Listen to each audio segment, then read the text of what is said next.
A Venezia la delibera Plastic Free Challenge, presentata dal PD e approvata il 3 luglio, impegna il Consiglio Comunale a favorire l'introduzione di materiali biodegradabili o durevoli all'interno degli uffici, delle società collegate e partecipate del Comune e in tutte le attività e gli eventi che organizzano. Un buon proposito che però non compare nel nuovo appalto per l'installazione di distributori automatici nei vari locali comunali, negli approdi a CTV e nelle sedi giudiziarie. Dei 9 criteri di valutazione previsti dal bando, infatti, solo uno riguarda i temi della delibera, attribuendo appena 5 punti per chi propone distributori di caffè con bicchieri e cucchiaini palette in materiale biodegradabile e compostabile. Un punteggio così basso per l'eliminazione della plastica, che poi riguarderà solo cucchiaini e bicchieri e non ad esempio gli involucri delle merendine, piuttosto insomma che degli altri prodotti dei distributori automatici, è assolutamente irrisorio rispetto insomma alla necessità.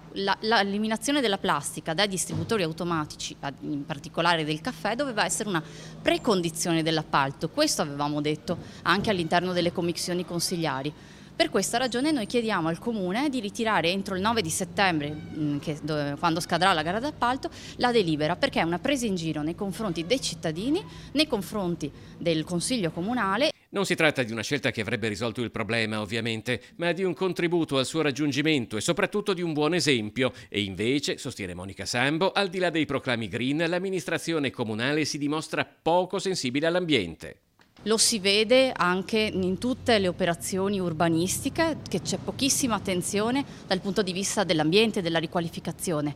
Lo si vede in questo caso sulle questioni relative alla plastica, perché non solo è stata disattesa la delibera del Consiglio Comunale, ma anche la nostra proposta di eliminare la plastica usa e getta dai bar e dai takeaway della città è stata bocciata e rinviata al 2021, quando sarà un obbligo poi per tutta Europa.